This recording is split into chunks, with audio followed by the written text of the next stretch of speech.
I think people love to look at trends and Hmm. know about them and pin them and look at them on Instagram. The reality for most people is they're not going to redo their entire house every year. And there's Right, really no need to. There are right. sort of timeless things, or at least longer term kind of directional trends that really are things that you can commit to for a longer period of time with some confidence. Home, home, just wanna go home, home, back home. I've been gone for way too home, home. Welcome to Make Space, a home design show that empowers you to create spaces you're obsessed with. Tune in for conversations that dive deeper than pin-worthy rooms. Host Cara Newhart teases out the essentials of designing spaces that feed your soul and inspire your creativity. Cara has been featured in House Beautiful, Apartment Therapy, and has collaborated with brands like Home Depot, Wayfair, Amazon, and more. Here's your host, Cara Newhart. Hey again, it's Cara, and I am on a mission to help you find your style, learn to tackle home design without intimidation, and unlock the confidence to transform your home. On the show today, I'm sitting down for an incredible conversation with Epstein, who is the editor-in-chief of Hunker. Hunker is a home design site dedicated to the idea that good design should be part of everyday life. The site really helps first-timers improve their homes without needing an expert. They have inspiring home tours and practical solutions and design advice from real people. Hunker and I have a shared mission in that we want to really help you create spaces that express who you are and supports you every day and how you live your life. So get excited for this inspiring conversation. As you know, before we dive into the interview, I give you some quick and practical design strategies that you can use to create spaces you're obsessed with. This week, I am sharing 5 strategies for trying out trends in your space to make sure you don't waste your time and your money and you don't get frustrated. Eve and I cover trends in our conversation, identifying some of the trends she thinks are happening and really how to embrace them in a really authentic way. But here are my practical tips before we dive into that. So, number 1, does it work for my budget?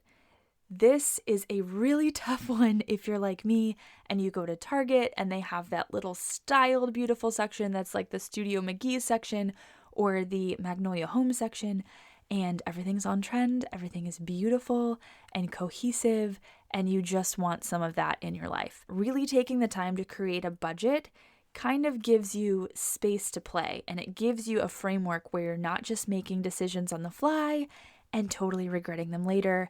And I know I'm the worst at this, so I can speak from experience that budgeting is not my strength. I just buy things I love, and I don't take time to see really how much all those little things add up.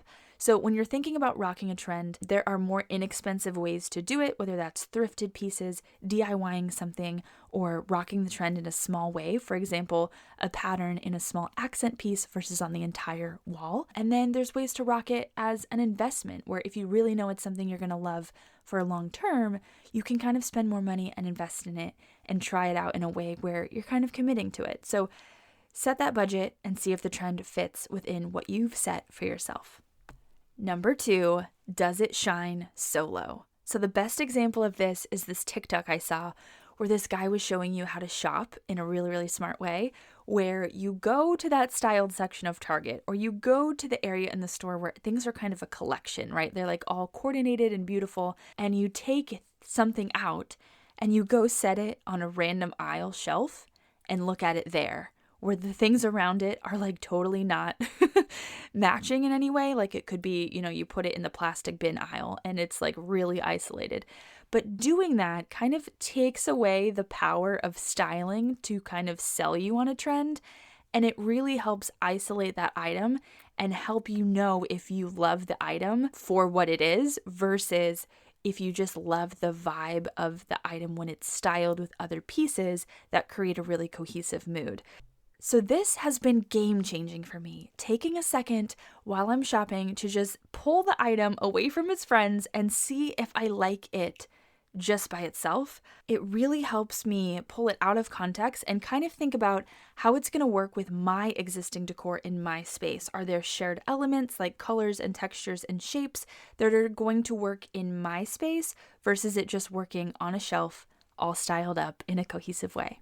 Number 3, do I like it for me? So we talked about how to check if the item fits your style, but this is a little more about those of us that just fall in love with beautiful things and with new things and with artful things.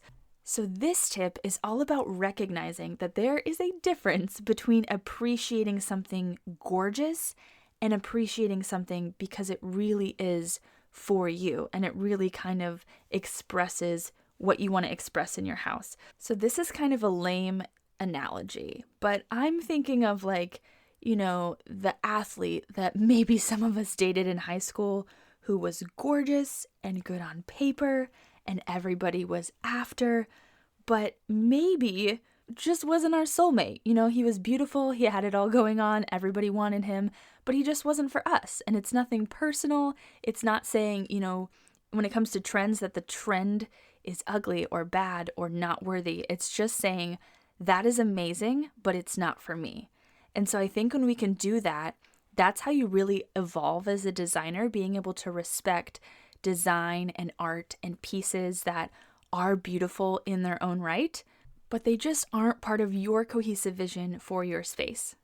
Okay, this next tip kind of hit me like a ton of bricks. It's something I have learned the hard way over time. But the question I like to ask is, does it make me feel worthy, energized, or at ease? So this is kind of my nuanced version of spark joy. I had a really hard time relating to that concept because there's just some things that didn't make me excited. And I don't think every piece in your space should have the purpose of sparking joy. I think different elements serve very different purposes. And when I was boiling down to what are the things that I want in my home? I want things that make me feel worthy, that kind of uplift me, give me that self-confidence, feel energized, feel very excited to, be in action and tackling things, or feel at ease. So those times where I want to relax and unwind, I want things to help me feel at ease. So I kind of have made that my game plan in terms of assessing trends to see whether they're for me. Besides just aesthetic, is it beautiful? Do I like how it looks? Is it pretty? I kind of take this next step to see if it's for me. And just noticing that in the past, I think I've gotten caught up in design and trends and gotten excited because I see everyone else trying these trends on and it being amazing for them. And people look happy in their Instagram photos because they have this home decor or they just finished a space. And not to say they're not happy or that they're faking it at all. I think some people genuinely have found things and are sharing things that genuinely bring them that happiness and that worthiness, but just not getting caught up in their story, thinking that's also my solution, if that makes sense. So being excited for them to have found something that is so expressive of their style, their personality, perfectly fits their space, but not just immediately adopting that for me because I think it's going to do the same for me. Doing that thought process behind the decor that you're bringing in. And it does take more work. It does take more intention and more thought, but oh my gosh, is it worth it? You're going to reduce your clutter of stuff you're just randomly bringing in. You're going to save money by shopping more intentionally, and you're going to end up with items that really do support your life and aren't just something that you're going to tire of and rock for a little bit because it's on trend and then be throwing it away. So it's a much more sustainable approach and helps you invest better in your space. I have to say, I just sounded so mature there. 22-year-old Cara would be who is this girl? And that's because I've made so many mistakes. So if this feels out of reach for you or it feels like something where you're not there yet, that is okay. This is a journey. It's just about experimentation and taking that extra time to think through something, think through a purchase, or set an intention when you go shopping, or just really assess how an item is going to fit your style and serve your everyday life. Probably maybe the most important, and that is this trend a stepping stone or a building block. This is pretty game changing. So, a stepping stone would be a trend that is temporary, where you try it on, you use it as you need it, and then you toss it, whether that's donating to Goodwill or throwing it away. It's just very temporary. It's just in the moment while it's in style. And then a building block is something that can be a piece of your style moving forward. You know, a trend that you're adopting is sending you in a direction.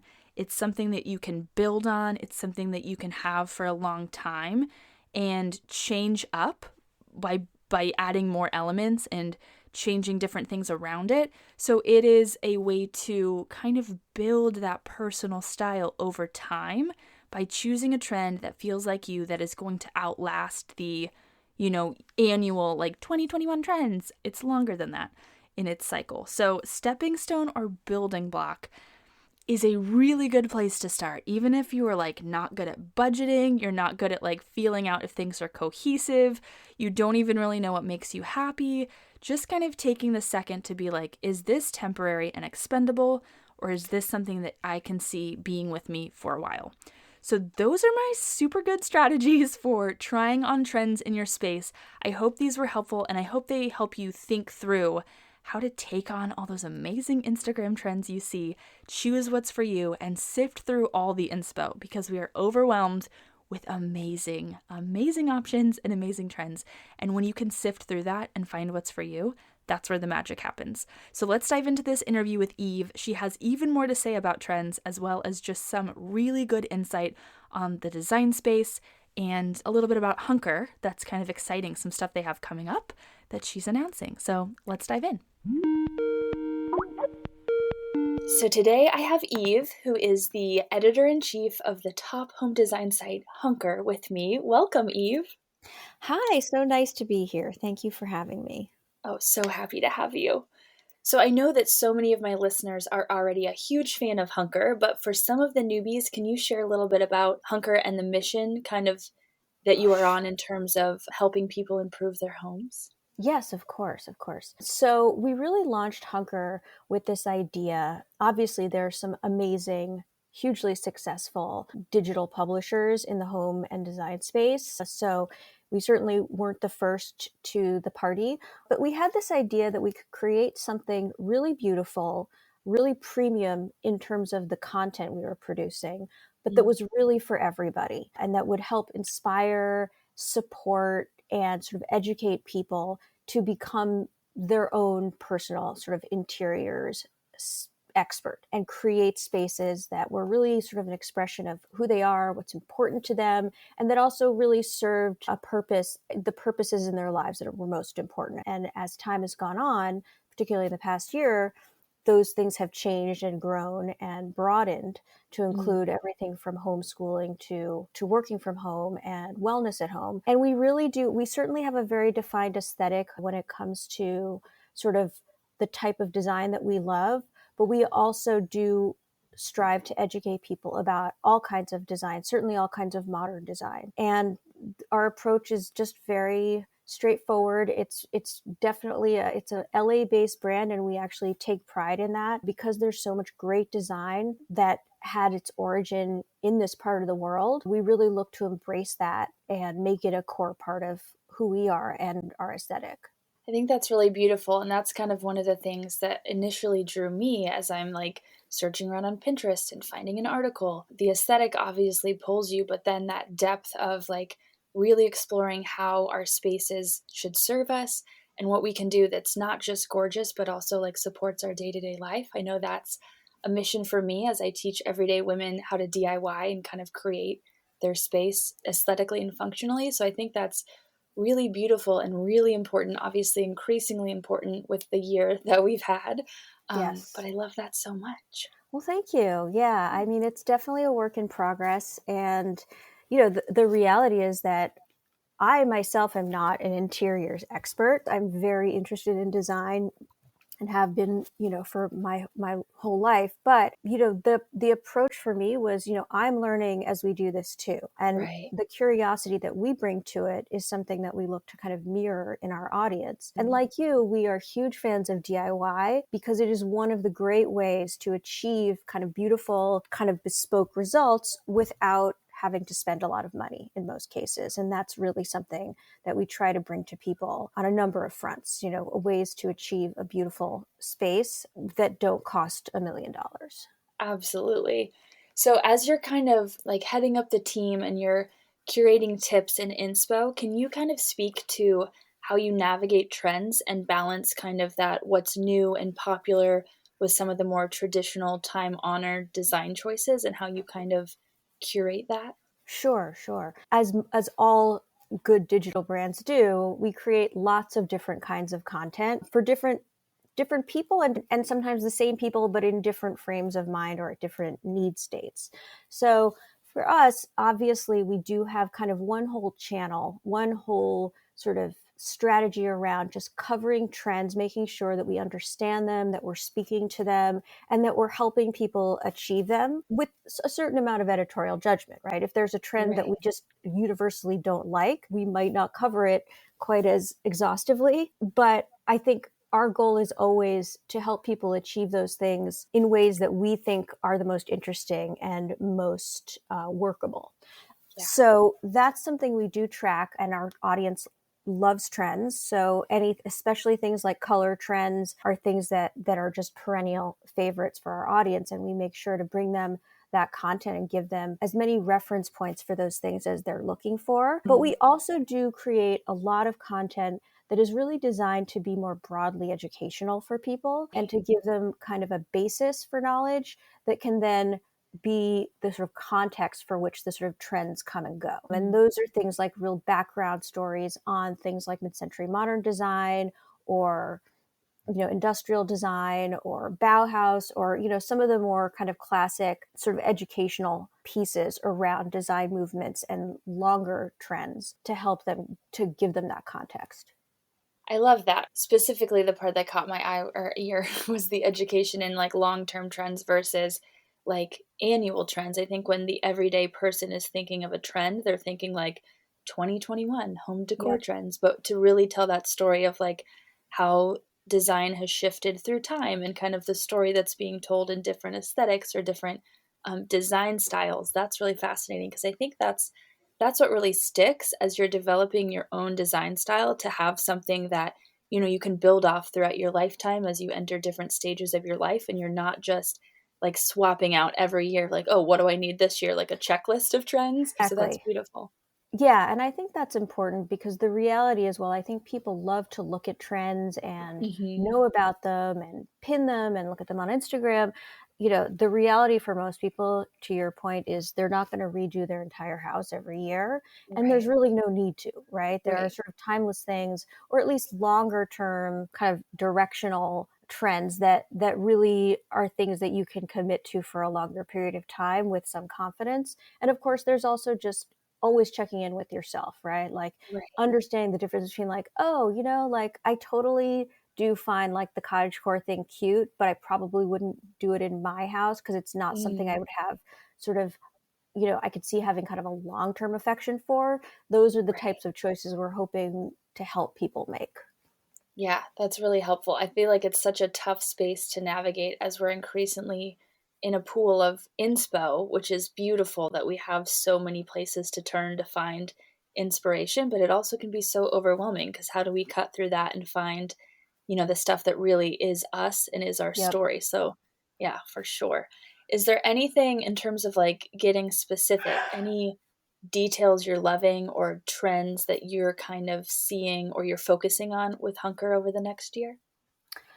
Yeah, so, interestingly, I think like many people, our view of kind of home and interiors has been broadened significantly by the events of the past year. Mm, People being much more homebound has turned all of our attention to more aspects of our lives that happen to be happening at home, right? So everything from working from home to things like wellness and fitness are going to be things that we're probably spending more time on now that they are more solidly associated with our home lives. And one of the things I think about when it comes to how we're going to approach those topics, again, is which of these things are more sort of short-term things, right, that are probably right. not going to stick with us forever, and which of them are things that, due to kind of a more permanent shift in the way we think about things like work are going to be ongoing kind of commitments that may change a little bit when the pandemic recedes, but will always stay with us in some form. I think working from home is something we all understand is now going to be much more a part of people's lives, no Mm. matter what. Plenty of companies have really transformed their vision for how they operate based on the fact that they realize they can operate pretty Right. easily and successfully without having everybody be in one place. Mm. So that's something I think we're going to see a longer term commitment to. Wellness has been a huge trend in the home space for a long time, but it's really accelerated kind of its pace into the home over the past year. I love that. Maybe we can just dive in more there because I know for a lot of people, when they think of, wellness at home, it's like, okay, I'm doing at home workouts now. I'm not going to the gym. And for some, that might look like the Peloton and the huge Yep, community around that, or it might be just a mat that you roll out when you have space. yep. Is there anything maybe innovative or interesting in terms of like how we're doing that in our homes now that would be a good design tip or some sort of strategy that listeners could use in their own home? Yeah, I mean, I think, speaking for myself, certainly, one of the things I think is if you are committed, worker outer and you really feel like you have the space and the ability to convert like an entire space into a fitness or wellness space, that's great. I think for the rest of us, living in potentially smaller spaces, in apartments, it's really important to think about kind of multifunctional solutions Mm. such that you're not necessarily forced to dedicate an entire room of your, one bedroom home Right. into a single use space. So I think one of the things that I'm really interested in, and I think this is still very nascent, but I do think there are people who are really thinking about how to create a space that can serve more than one function, whether those are furnishings or products that allow you to do that, or just thinking through a space in a way that kind of creates room for those changes throughout the day. And for me, I think the other big piece of it is that wellness itself has changed the conversation so much in that it's not simply about kind of the physical sort of fitness or eating well Yeah. aspects of life, but something that permeates throughout the entire space. So that's everything from your bedroom and sleep and getting rest to stress reduction to having, being organized around your work so that you can kind of create a sense of peace in that space. So, really it's as much a holistic approach as it is a targeted one around certain behaviors or practices. Yeah, I love that because I think if we get kind of trapped into designing in terms of function for just what we're doing in the space, I don't think it gives us a whole picture of what we really need to make our house work for us and really serve us. I think when we do take that holistic approach and think of kind of, the more subtle things that aren't like a particular activity, that's when it gets really good and we really have Yes. a home that we love. So, Well, and it really challenges you. I think, so much of modern design kind of has this sort of form follows function concept, which of course in the broadest sense I embrace completely and I think is a mm, beautiful concept. But I think it really depends on what you mean by function in a lot of right. cases and thinking about all of the needs that people truly have, which isn't just about getting one task done or another, but about feeling comfortable, about feeling safe, about feeling supported. All of those things can be viewed as functions as well. And that's where I think that equation gets a little more nuanced. Mm, I like that.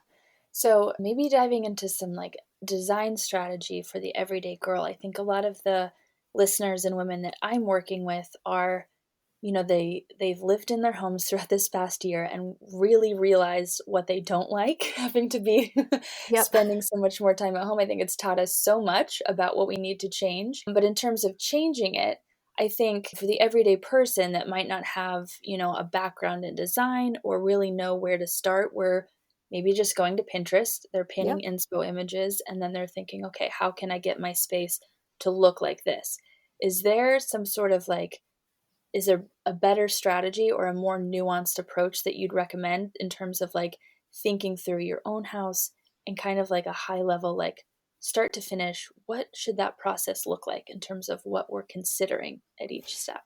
Yeah, I think that's a great question, and I think honestly, it's a question I would love to pose to my team, and Mhm. a great sort of just be sort of starting point for I think a really helpful story for me. I think a lot of it is kind of understanding, and again, this goes a little bit back to function or to kind of observing yourself in the space.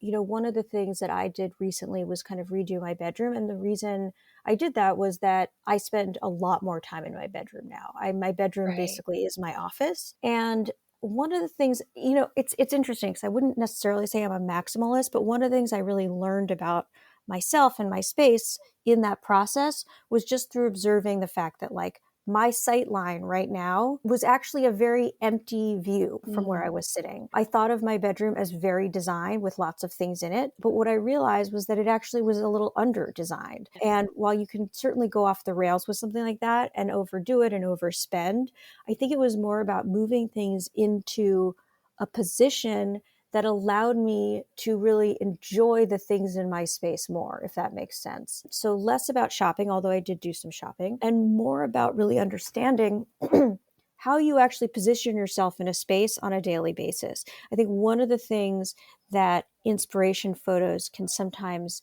be misleading around is you're getting a viewpoint oftentimes from a place that you're never going to stand or sit, right? Right. The angles that photographers, and we do this all the time because we shoot a lot of spaces, Mhm. end up kind of the places photographers end up standing to get that really beautiful shot are not places that you have a chair or even really enough room to stand in. So Right. it's really about, again, kind of coming back to yourself and thinking through kind of the experience from your own personal viewpoint as opposed to what you might see on Pinterest. What you want to see from your own vantage point is what you see on Pinterest, not what the photographer sees. So Right. understanding that you're not designing that space for somebody else to look at, but for yourself. And then, in general, I think for me, the other big piece of it is comfort. And those two things really go hand in hand to a certain extent. Mm. Something that looks beautiful can in itself serve a function for sure, but that's the efficacy of that is greatly reduced when you have to be uncomfortable to experience it. And I think as people have had to spend much more time at home, it's one of the things that they've focused on. And that as a trend, I think, is something that while again we may go back and forth a little bit between something that's a bit more sort of stylized and decorative and something that's a little more soft. I think the overall trend is towards making homes more comfortable and livable during this time. So I think any choice that you're considering that takes you away from that is something that you might enjoy for a few minutes, but not over the long haul. That's very fascinating. I really love that thought because I do see that in just kind of what I'm looking at in terms of people styling their homes. I feel like people want, if something's there to be just beautiful, that's not like enough anymore. It either Yeah, needs to be excessively functional or have a story and a history to it that makes it worth taking up space. The beauty alone, it's like so you could go to a box store and fill it with beautiful things that look designer, but that's no longer enough because it's not special and it's not personal. So I really like that thought.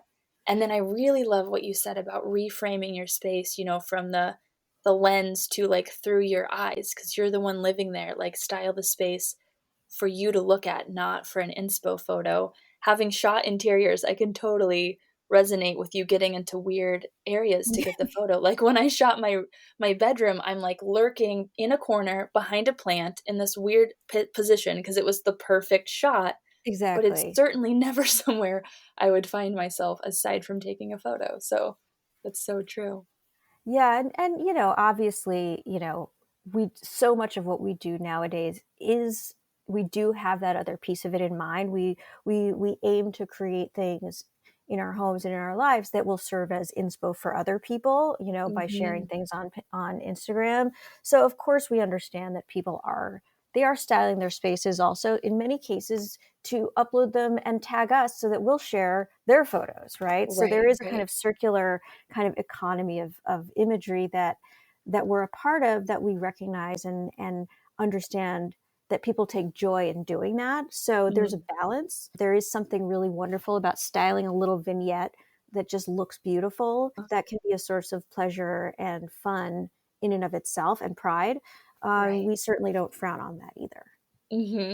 Yeah, but just taking joy in the process is so much more magical than trying to obtain that certain result. I think that's one thing that DIY has really taught me is it's not really about the before and after, although that's the easiest way to sum up the whole process is a quick Right. 2 photos, but it really is everything in between that you don't see and the process of learning, the process of like confidence Yes. and progression. That's just really I mean, I just want everyone to experience that, and that's really my mission is Yeah, to get no, everyone that's on right. board. And I think there's just never going to be a substitute for sort of hands-on doing of things. Mm, When it comes to anything that's artful or, design oriented, I think, certainly for anybody who has any sort of creative instinct, DIY is such a huge it's such a huge outlet. It's such a great experience to create something that then you're going to live with and that's going to support you. It's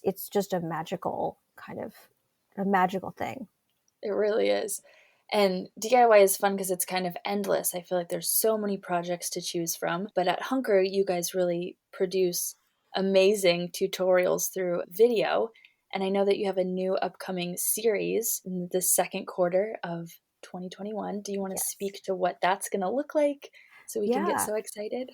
Sure. We're really excited about it too. We actually, yeah, we have an existing series that we call DIY in a day, and the idea of that series is really, and these are articles up to now. They're tutorials that are easy enough. We say like a day ish, right? So maybe a Right. weekend, right? But the idea is to be able to create something and finish it without kind of a long-term commitment or a need for like huge expertise in any one skill. And that's a really popular series for us. And so when we started thinking about, we knew we wanted to get into more video this year, it was just a natural kind of transition.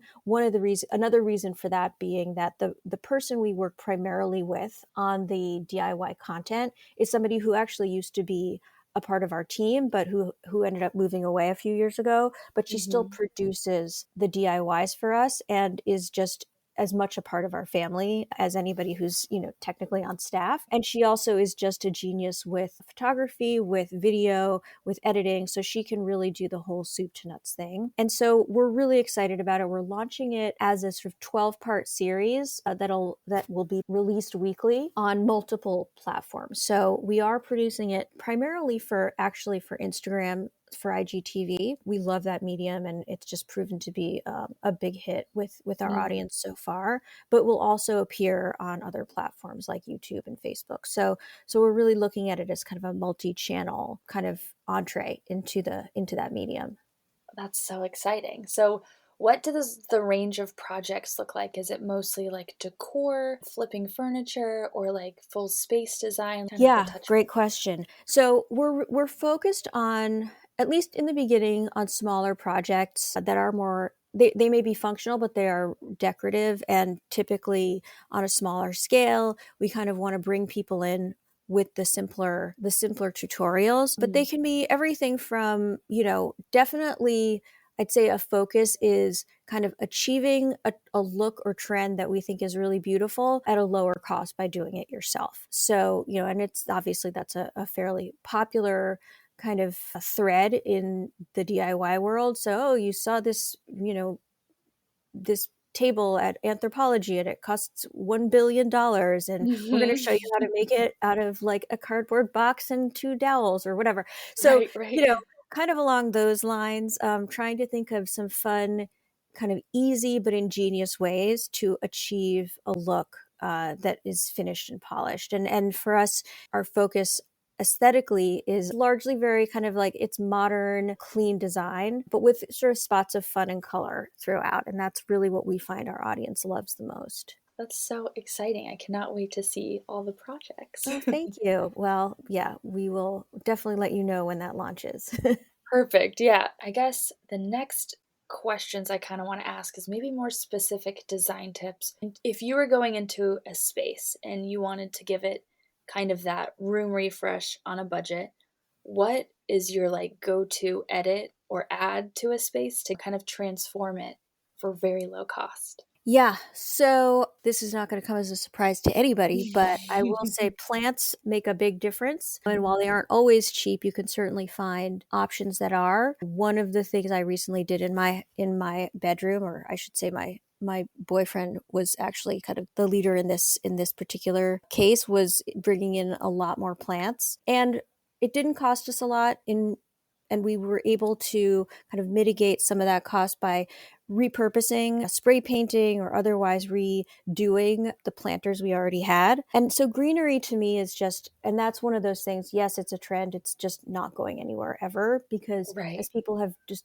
really yearn to bring the outside in, particularly people who don't necessarily live in places where they have yards and gardens and patios. It's just something that creates an instant sense of warmth and fullness in a space. Mm, And the other thing I would say is just textures and textiles for me are just layering those textures on each other is something that to me just feels, it makes a room and a space feel so much more complete. And while I think you can certainly spend $300 for a throw pillow, you can also nowadays spend very little on a really beautiful throw pillow.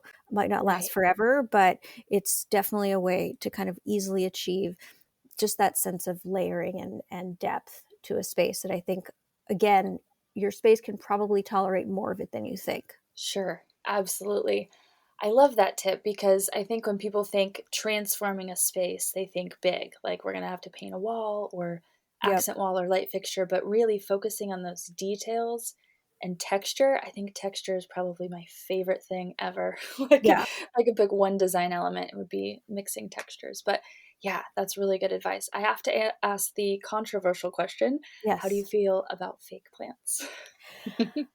So I don't judge, and I'm also like terrible at keeping things alive. I mean, I'm Yeah, good with like my dog, which is great. But right. plants have always been a little bit of a challenge for me. Luckily, once again, my boyfriend has a greener thumb. So I'm certainly not going to be one to tell you not to have fake plants. I think there are better ones and less good ones, but I probably first turn to something like dried botanicals, which still have a long life and don't require care, Right. before turning to myself a fake plant. But I also think Mhm. there are just great uses for them. Yeah, okay, I love that. Yeah. So, you have permission to use them, but use them wisely is what I'm Yes. getting. Okay, so another really cool thing you have is an in real life space called the Hunker House. So, it is kind of like the in real life manifestation of the online site, and I think it works as like a studio, event space, and That's kind right. of creative space. So, what was that process like getting that online, and what is like I guess what's the thought process behind that? Because I think as everyone's pushing to digital, having that tangibility and that in real life place for connection and to be able to touch things and see things is really special. So I'd Yeah. love to hear all about it. Yeah. I mean, this was something that we had thought about from the very beginning. One of Mm, the things that we say, one of our sort of catchphrases is that, your space should be kind of expression of who you are. And as a brand that talks about that all the time, we sort of just felt this natural need for a space of our own, something where we could express ourselves and experiment and try things out and create you know a real lifestyle as opposed to just a blog or a site. And so for us, when we were able to do it was just a really exciting time for us, because it meant we were able to sort of go into a space and really just think about what would we make here, how would we start, how would we finish it, and how would we change it over time. And that's really what it is for us, is almost like a laboratory where we go in, right. we think, oh, this accent wall has been beautiful, but what do we feel like now, what does it need right now, and be able to kind of go in and actually make those changes. And so the idea really was, I mean, obviously in the past year, as an actual event space, it has not functioned particularly fulsomely in that regard Yeah. for obvious reasons. But the Hmm. reality is that as a space for events, it was never really optimal. Like, it's it's a 2,000 square foot kind of loft space in Venice that we absolutely love, but it's really better suited for kind of individual kind of visits and stays. And one of the Right. things that we've done over the years is invite people to come and stay, create in the space, and share the content and the experience they've had with their audiences. So obviously, influencers in the design and home space are kind of our regular guests in that space. And that's been really a wonderful way to kind of tell stories together with people who we really admire. And of course, the other thing that we do there quite a bit is we capture a lot of content, both for our own purposes and our own site and feeds, but also in partnership with other brands. So, one of the things we really looked to do when creating the space was to think about how can we be a better partner to the brands that we work with and love and create content together. One of the things that we've really enjoyed doing is being able to work with brands who are our partners to create content that both works beautifully for our audience and inspires them, but also conveys the value of the products in question. I love that it's like a collaboration space where you can really be, have the touch points and really style it. It feels kind of like a grown-up interior design playground to me that you just have a Yes. whole house you can like play with and decorate and collaborate in, and it sounds so fun. It's like such a good idea. It's really, really fun. And it really is, I would say, it's where you'll see it's the best representation of what we're thinking about and what we're excited about at any given moment. So you sort of, when you first mentioned it, it's the kind of real life kind of expression of the conversation that we're having on our site and on our socials all the time, which is sort of what we love about design, what we're playing with when it comes to design, and what we're sort of living with when it comes to design. That's Yeah. beautiful. So, in terms of listeners wanting to get plugged into the Hunker community, in terms of making the most out of the content you're creating, the resources you're offering, and that community piece, which I feel like we're looking for more than ever, being stuck Yeah. in our homes, what would that look like? What can they connect with? Sure. So for us, I think it's definitely Instagram is a really important place to be able to not only kind of just sort of absorb and appreciate and have fun with the brand, but also to share your stories and photos. And we're always listening and looking for feedback and input from our audience there. And then, I mean, the other thing that we spend a lot of time thinking about is our newsletter, where we have dedicated sends devoted to just the most recent content we've created, but also things like, shopping roundups. We have once a week email that goes out called Hunker Haul, which is really kind of our product and brand recommendations for things that are on sale at the moment. And we do also have a newsletter devoted to the DIY in a day series. So if you're a DIY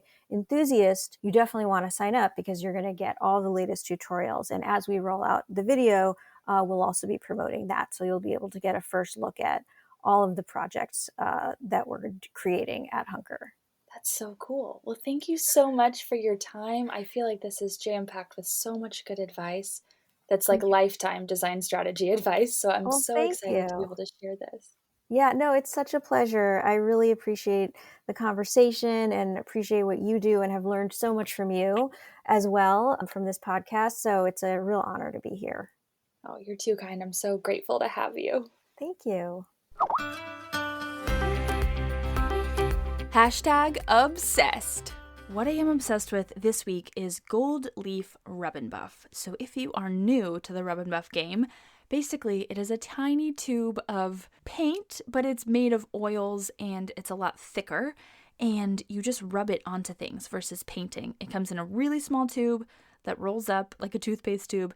A little goes a long way, and it sort of has the texture of like coconut oil, and then you kind of rub it between your fingers and it melts a little bit. It doesn't become as watery as coconut oil, but it is an amazing finish for all kinds of things. It's very durable, so I have used it to change the color of light fixtures, change the color of hardware. Word on the street is that it was actually originally developed for cars in the automotive industry, so it actually has a high level of durability, and it works honestly amazing. I think my favorite part is that there's no like weird fumes, so everything I'm painting gold, because you guys know I love gold. I want every finish in my home to be some beautiful sort of bronzy color. So for light fixtures, you don't have to remove them. You guys may have remembered on Instagram when I taped up a ton of Amazon boxes to my ceiling, set down all these drop cloths, and spray painted my light fixtures in place. It was very intense in terms of prep work, but turned out amazing. I literally love them. But this would have been a way better option because you can rub it on, it gets great coverage with just one coat, it has a beautiful gold color, and there's no crazy fumes or overspray. I'm using this on all kinds of things. I'm a little bit obsessed, and no one really told me about it. It's kind of one of those old school crafting tricks. You can get it at like Hobby Lobby and Michael's, and once you know about it, it changes the game. So if you like gold, or even, I think they have other colors. They have like a different version of gold and like silver and maybe black. Don't quote me on that. But if you want to change up the finish, look into Rub and Buff. It's literally amazing and so easy to use. Time to talk trends. Trend talk this week is cottagecore. So Eve mentioned this in the episode when we were talking about trends, and I realized that not everyone knows what this is. So I have been in a rabbit hole of TikTok and the cottagecore inspired things for months and months and months. But basically it is a design aesthetic that is kind of all about like nostalgic countryside scenes. And it's kind of like old English countryside. So like lace and like romanticizing living on the farm. And it's very fascinating because I think it's a great example of how design trends have a deeper like lifestyle piece attached to them. So cottagecore really is kind of a movement romanticizing that like agricultural life and a nod to this English countryside style. So it's very nostalgic, but it's basically on the rise for people, those of us that wanted to escape to a cottage in the countryside through this past year. Like, we're living at home anyway, we might as well just live in a forest and bake bread. There's really all sorts of fun little things that are attached to the inspo, like sourdough making is like a huge inspiration with cottagecore, and like lacy dresses, like frilly florals that are kind of like cottagecore inspired. If you're having trouble visualizing this, think of like Taylor Swift's new album Folklore. Like, she's kind of in a field and wearing like a very like, you know, cottagey style dress, and it's very like frolicking in a field and living in a small cottage and living away remotely from the world. So that's kind of the vibe. So it's a very interesting trend, and I think there's pieces of it that a lot of people are really loving, like some of the antique pieces that aren't necessarily farmhouse. They're more like up-leveled, vintagey, florally, opulent, but in a country sort of way, if that makes sense. So like china, lacy napkins, a picnic basket, like different things like that. So people are bringing this into their spaces. It's really fun because a lot of it's very thriftable. So it's a very attainable style. It's not really about like actually literally living in a cottage. But I just thought it'd be fun to like talk about this trend and break it down for those of you that heard cottagecore and were like, what the heck is that?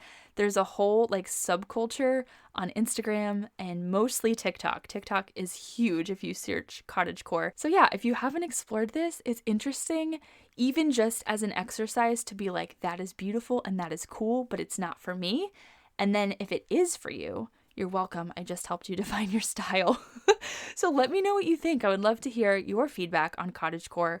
Are you running with it? Are you all in? Are you adopting pieces of it? Or are you like, no, thank you. That is not my style at all. I'd love to hear. If you're not already, you need to get it together and follow me on Instagram. That's where the party happens every day. It's where you can see me do all of my projects and DM me with your questions and your spaces and all of that fun stuff. So hop over to Instagram, type in Never Skip Brunch, and follow me so we can be friends there and talk more than just once a week. I'm on my way back home. Thanks for listening. If this is your first time listening in, be sure to hit that subscribe button so you can stay in the loop with the newest episodes. If you're a subscriber and you like the show, be sure to rate, review, or screenshot and share your favorite episode on social.